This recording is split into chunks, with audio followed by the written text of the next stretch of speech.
ऐसे कुल में जन्म होगा तुम्हारा जहां सब लोग कुलीन होंगे, आर्य पुत्र होंगे, सब आर्य होंगे, कोई वहां गड़बड़ होने का सवाल ही नहीं है। किंचित मात्र भी आपके कुल कलंकित कुल में आपका जन्म नहीं होगा। मात आपने इतनी भाव किया था पत्रिका उठा करके कि मेरे बेटे बिटिया को कुलीन वर वधू मिल जाए, बस इतना सा भाव किया और कुछ नहीं किया। ये मात अभी सबसे ज्यादा ये परंपरा जैनियों में आज भी है। अन्य पाश्चात्य देशों में ये सब नहीं देखा जाता।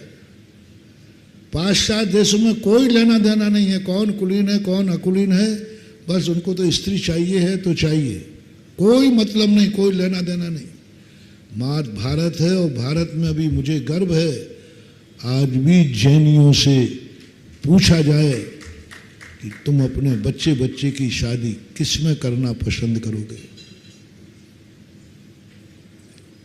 आज के आधुनिक लोग, आज के पढ़े लिखे लोग, आज के अन्य लोग एक शब्द देंगे, आधुनिक माता पिता की बात करो, बच्चा जिससे चाहे, हम बच्चे के ऊपर छोड़ते हैं। ये आजकल फैशन चल गया है, ये फैशन चला, बच्चा जिससे चाहे, बच्ची जिससे चाहे, हम उसी के लिए राजी हैं। बच्चे से पूछ लो, बच्चा चाहे तो।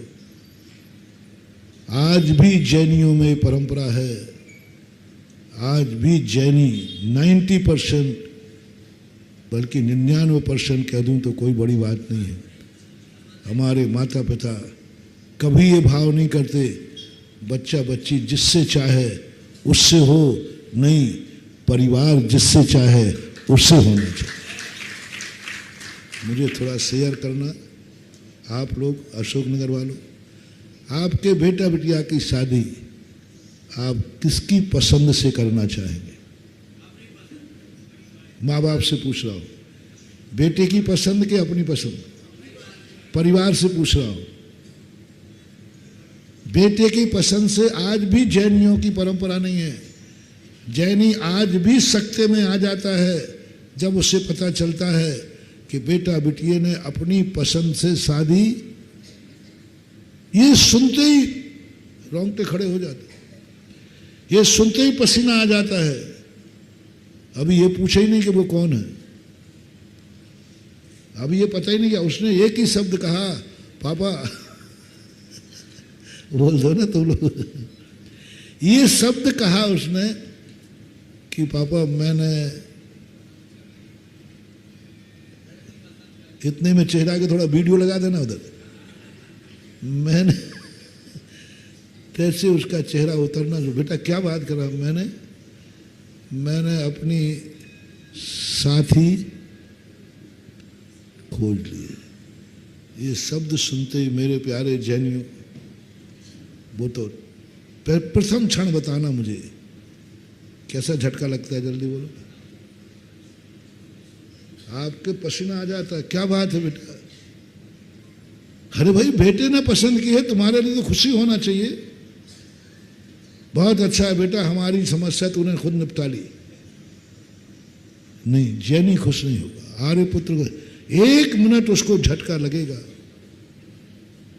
फिर वो थोड़ा शांत होगा। भैया ये और बता दे किससे की है? पहला झटका तो उसको, अब पूछेगा किससे की है। अब डर है, छोकरा है, पता नहीं किससे कर रहे। ये जो तुम्हारा भय है महानुभाव, इस पर मुझे गर्व है कि यहां तुम्हारे लिए आए। ठीक है, तुम मजबूर हो जाओगे, तुम बच्चों के सामने कहोगे आजकल के बच्चे रामचंद्र जी नहीं है, दुर्योधन है, और तुम दशरथ नहीं हो, तुम धृतराज हो। क्या बात है? दुर्योधन एक झटके में, जैसे तुम मान जाते हो ना, बेटे ने कहा कि मैंने उसको, और वो तुम्हारे कुल की नहीं है, तुम्हारी जाति की नहीं है, तुम्हारे संस्कार की नहीं है, तो आपको बिल्कुल इष्ट नहीं है, ये संबंध नहीं होना चाहिए। आप रो पड़ते आपकी इच्छा के विरुद्ध, परिवार की इच्छा के विरुद्ध, जाति की इच्छा के विरुद्ध, रिश्तेदारों की इच्छा के विरुद्ध, गुरु महाराज की इच्छा के विरुद्ध, जिनवाणी की इच्छा के विरुद्ध। विरुद्ध तो बहुत है, शास्त्रों के विरुद्ध है, गुरु के विरुद्ध है, जाति के विरुद्ध है, रिश्तेदार के विरुद्ध है, समाज के विरुद्ध है, सब तरफ से विरोध ही विरोध है। और कभी कभी तो ऐसा हो जाता है देश विरुद्ध है। हाँ, देश में भी है।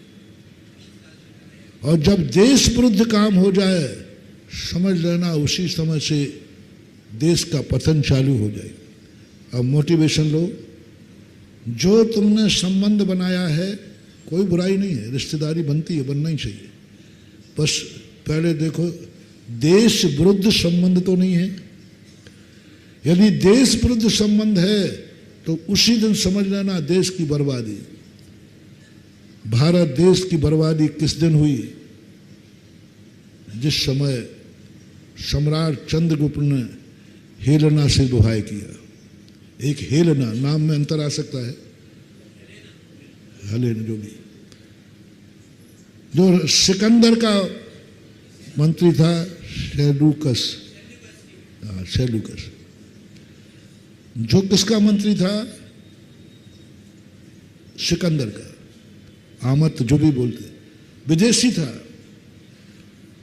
और उस समय ऐसी स्थिति बन गई कि सेल्यूकस की स्थिति के उसके कारण राज चला जाएगा, उसका राजगद्दी चली जाएगी। एक राजनीतिक समझौता किया और हेलेना को रानी बनाया। उसी दिन से भारत का विनाश चालू हो गया, उसी दिन से। और सेल्यूकस ने कहा कि अब मजा आएगा। जैसे शकुनी ने, जैसे ही पता चला शकुनी को कि मेरी बहन को धृतराष्ट्र ने स्वीकार कर लिया, शकुनी खुश। इसलिए नहीं कि जीजाजी अच्छे मिल गए, इसलिए कि अब मैं हस्तिनापुर का अच्छी तरह नाश कर सकूंगा। शकुनी बहुत बड़ा कूटनीतिज्ञ था। उसने अपनी गद्दी पर बैठ के यही पूछा कि सबसे पहले बताओ अपने दुश्मन कितने हैं? तो बोले सबसे ज्यादा कुरुवंश है, और कुरुवंश से लड़ सकता नहीं था। तो उसने कहा मैं कुरुवंश का होकर के कुरुवंश का नाश करूंगा। बस उसने कहा ठीक है, बहन को जाने दो। दुश्मन को बहन दे दी। बहुत प्यारी बहन थी। गंधारी में और शकुनी में भाई बहन का बहुत प्यार था। शकुनी बहुत चाहता था गंधारी को, प्यारी बहन थी।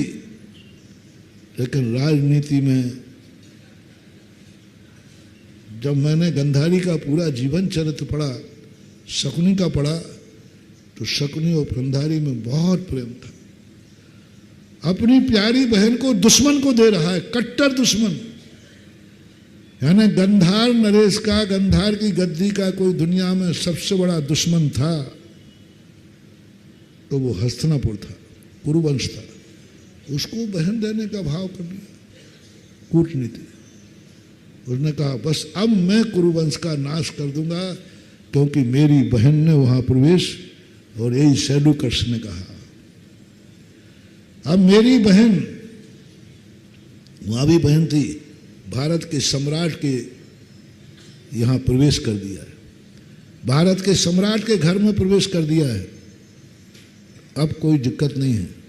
और उसी दिन से चंद्रगुप्त के वंश का नाश होना शुरू हुआ। और चंद्रगुप्त के बाद कौन अंतिम सम्राट कौन था? चंद्रगुप्त ही मौर्य था।